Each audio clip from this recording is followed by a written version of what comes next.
Muy buenas, bienvenida y bienvenido de nuevo a este canal. Y hoy vamos a hablar de un tema un poquito más amplio, un poquito más profundo también, y un tema que a mí en concreto me gusta mucho y ha sido como mi gema ancestral, ¿no? A la hora de desarrollarme a mí como persona y como ser humano.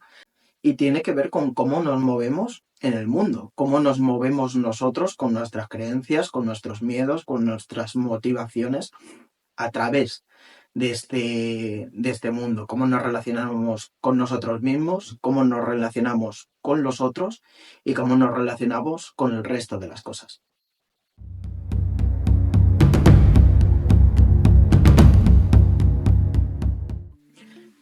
Y lo primero que quiero que entiendas, o lo primero que quiero que interiorices, es que nosotros no somos nuestros pensamientos, ni nuestras emociones, ni nuestros actos. Nosotros somos mucho más que eso. Y nuestras emociones, nuestros actos son una parte muy chiquitita de lo que podemos llegar a ser. Y mira, te voy a poner un ejemplo muy simple.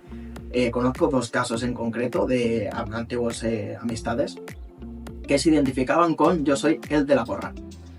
Y una vez que se quitaban esa gorra, para ellos era como un pilar suyo de su identidad y sin ellas como que no eran nadie. Siempre tenían que salir con su gorra, incluso en espacios interiores. Y si no tenían esa gorra, pues no se sentían bien, se sentían como que les faltaba algo. Entonces, lo que quiero que entiendas es que nosotros somos mucho más que eso. Podemos llegar a ser además posibilidades infinitas que tenemos. Y aquí es donde iría el primer punto que quiero abordar. Van a ser 3 puntos diferentes. El primero de ellos que quiero abordar es el de que tus creencias y tus emociones muchas veces no son tuyas. Y me estarás diciendo, a ver, espera, ¿cómo que no son mías? Bueno, pues efectivamente no son tuyas. Y me explico.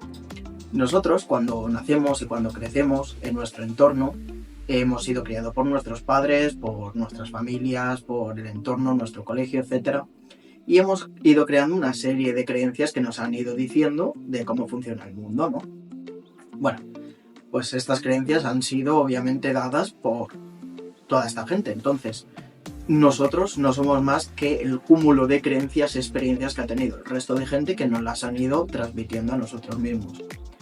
Pero aparte de esto, nosotros heredamos genéticamente, o sea, nosotros en nuestro ADN tenemos también las creencias y emociones de gente de nuestro pasado, de nuestros antepasados. Creo que en concreto era hasta nuestros bisabuelos, es decir, 3 generaciones atrás. Estarían nuestros padres, nuestros abuelos y nuestros bisabuelos. Pues hasta ellos tenemos nosotros creencias y hábitos y formas de ver la vida que se han sido inculcadas, impregnadas en nuestro ADN por ellos.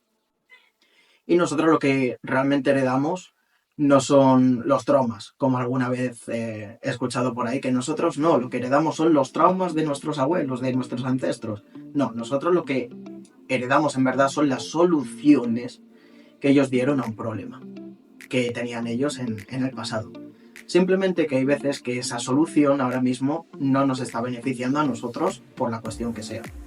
Conozco un ejemplo de un chico con el que estuve trabajando hace mucho tiempo que tenía talasofobia, que la talasofobia, es el miedo a las profundidades del mar, digamos, o sea, cuando tú ves un plano de un océano así inmenso por debajo del agua, digamos que la talasofobia es eso. Y es un miedo irracional que él tenía, pero él lo que me comentó es que nunca había sentido ningún tipo de peligro en el mar. De hecho, él se lo pasaba muy bien con su familia y con los amigos cuando había ido a veranear y tal, pero en el momento que se zambullía debajo del mar le daba un pánico inmenso. Y él no sabía por qué. Y al final le estuvo preguntando y efectivamente un familiar de su familiar murió ahogado en el mar. Entonces, pues bueno, la talasofobia le vino un poco por eso y efectivamente a raíz de ahí, pues bueno, él heredó como esa solución que era huir del mar. Nosotros con toda esta información podemos hacer diferentes cosas. El primer paso sería aceptar que está ahí. Es decir, aceptar que yo lo que he heredado de mis antepasados es información importante que me ha llevado hasta donde estoy hoy en día y por lo tanto hay que agradecerla. Hay que agradecer que, oye, pues seguimos vivos gracias a eso y estamos aquí gracias a esa información ancestral que nos ha venido. Y bueno, no tenemos como que juzgarla como algo ni bueno ni malo. Entonces, con esta experiencia, ¿qué es lo que podemos hacer? Bueno, pues aceptarla. Yo, por ejemplo, siempre he sido una persona muy introvertida, me ha dado muchísimo miedo hablar en público, hablar en cámara, la verdad que siempre me ha costado mucho. Y ahora, por ejemplo, pues yo sí estoy sintiendo cierta incomodidad, me da cierto miedo hablar a la cámara, pero aún así sé que lo tengo y lo acepto. No trato de evadirlo, no trato de taparlo, sino que lo siento. Sé que estoy sintiendo miedo, pero aún así decido exponerme. Que este sería el segundo punto. Decidir si te expones o no a ese miedo. O sea, si tú quieres actuar de la misma forma que has actuado siempre, que puede ser huyendo, paralizándote o enfrentándolo, pues puedes elegir. Eso es cuando entramos en modo supervivencia, en modo que nos va a comer el tigre. Pues esas son las tres formas que tenemos de actuar. Entonces nosotros lo que podemos elegir, una vez que sabemos que esta información está aquí, al final la tenemos dentro y no podemos deshacernos de ella porque es sabiduría que tenemos de nuestros antepasados. Por ejemplo, para mí es mucho más importante comunicarte este mensaje que el hecho de quedarme con miedo detrás de la cámara y al final no hacer nada. Entonces ese sería el segundo punto. Si yo realmente quiero algo, es decir, tengo ese entusiasmo, tengo esas ganas de hacerlo, realmente me voy a mover por una fuerza mayor que yo. Y esta fuerza mayor se divide en tres partes, que sería amor, deseo y poder. Cuando yo quiero actuar y meterme en lo desconocido, es decir, actuar a pesar del miedo cuando nunca antes lo he hecho, siempre me ha dado miedo, me he quedado fuera, ahora me da miedo, me enfrento a ello.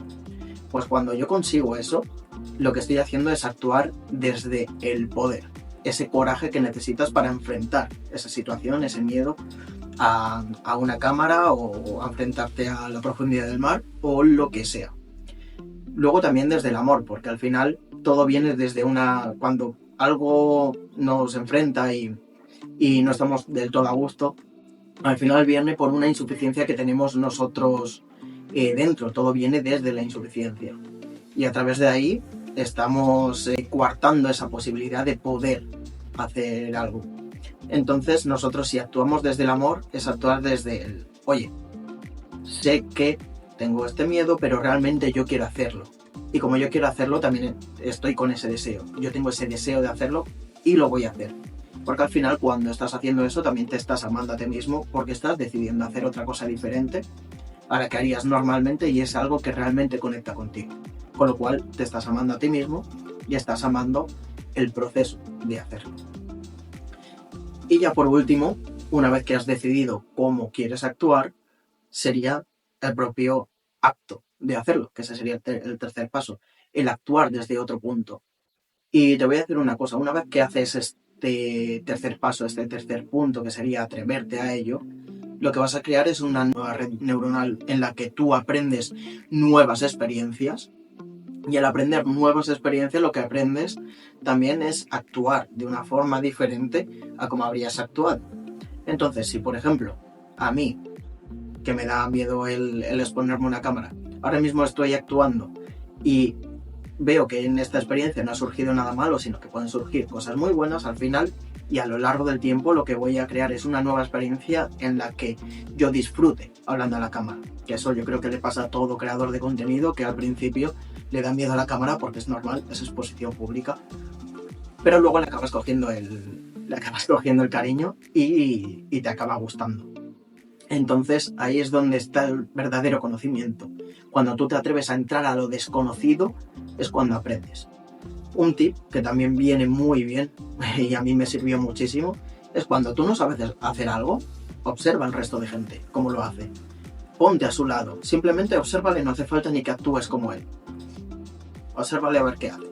Y estoy seguro que en el momento que hayas observado te habrás quedado con un par de tips de cosas que hace y en el momento que tú le integras a tu vida y lo empiezas a hacer, empiezas a tener mejores resultados que los que tú tenías. ¿Por qué? Porque él tiene otra experiencia de vida, tiene otras vivencias y tiene otra forma de hacer las cosas. Y con esto al final lo que consigues es poder tener una vida muchísimo más rica y que tengas una diversidad de opciones muchísimo más grande que la que tengas. Aprovecho para decirte también que si en algún momento quieres colaborar conmigo, tienes el link aquí abajo para poder contactar conmigo y mi equipo y poder agendar una llamada sin ningún tipo de compromiso en el que podamos ver si podemos ayudarte en algo en concreto, en lo que tú desees. Y bueno, dicho esto también aprovecho para decir que la figura de un mentor, que la figura de alguien que ya haya pasado por lo que tú quieres conseguir, es clave en tu desarrollo como persona, ya que él tiene todo eso integrado en sí mismo y tú simplemente siguiendo los pasos que te da él o siguiendo los métodos que él tiene, prácticamente si él ya lo ha hecho y lo tiene tan integrado, prácticamente lo vas a conseguir de una forma así rápida y bastante instantánea. Pero justo me acaba de pasar una cosa que la verdad que en este vídeo viene genial, y es que justo los últimos 5 minutos de vídeo, no sé qué ha pasado, que ha dejado de grabar la cámara.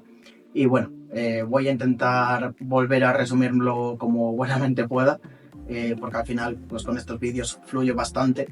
Pero bueno, principalmente lo que quiero que entendáis es que, por ejemplo, ahora que ha dejado de grabar, yo podría haber dicho, me podría haber cabreado, podría haber dicho, joder, qué putada, ahora cómo vuelvo a hacerlo, tal. Entonces, bueno, lo que decía es que al final también cuando nosotros vemos a una persona, la vemos y no nos da buena vibra, ¿no? El no me gusta cómo actúa o no lo soporto, que eso es el muy típico de los trabajos. Pues no soporto cómo es esta persona, no soporto cómo trabaja esta persona. Bueno, cuando tú estás viendo que esa persona está actuando de una forma y tú la criticas, tú la juzgas, al final esa crítica va hacia ti también. ¿Por qué? Porque cuando tú estás juzgando a alguien, lo que estás haciendo es ver un espejo de cómo eres tú mismo, porque es algo que tienes tú mismo, pero no lo aceptas en ti mismo. Entonces, cuando tú juzgas, no hay ningún tipo de aprendizaje, porque al final lo que estás haciendo es criticar a esa persona. Cuando hay crítica, también hay suficiencia hacia ti. También cuando juzgas o criticas, tú criticas con el dedo a una persona, que un dedo apunta hacia él, pero 3 dedos apuntan hacia ti, al fin y al cabo. Y otra cosa de lo que estaba hablando era del ciclo del dolor. En este caso, estaba hablando de cómo cuando tú quieres hacer algo, pero no lo llegas a hacer, te juzgas y te criticas a ti mismo y por lo tanto sufres dolor, ¿no? Porque pues te fustigas a ti mismo, ¿no? Porque no lo haces si realmente quieres, eres un cobarde, bla, bla, bla, bla, bla, bla. Pues bueno, al final lo que haces con eso es criticarte. Y cuando tú ves a otra persona que de repente lo está haciendo de una forma súper inconsciente, esto que quede claro, tú lo que estás haciendo en esa persona es que está espejando algo que tú no puedes hacer, o sea, te está enseñando que tú no puedes hacerlo y por lo tanto la vas a convertir en tu enemiga. ¿Por qué? Porque al final lo que estás haciendo es decir, tú puedes hacerlo y yo no, y en vez de criticarme a mí mismo, directamente se lo sueltas al otro. Bueno, en este caso, una vez que hemos aprendido podemos trascender todo esto, lo que haces cuando te rindes, digamos, a la experiencia es que puedes aprender de eso. Entonces el ciclo del dolor se acaba cuando te rindes a ello y dices, no pasa nada, a partir de ahora voy a actuar de una forma diferente y voy a ver en mí qué es lo que no está bien para poder aprender de ello. Y entonces en ese aprendizaje hay transformación. Cuando juzgas no hay transformación porque no hay aprendizaje de primeras, no aprendes a actuar de forma diferente. Así que ya sin más me despido, muchas gracias por ver este vídeo, dime abajo en los comentarios qué partes vas a implementar a partir de ahora, qué es lo que más te ha gustado, etc. Y nos vemos en el siguiente.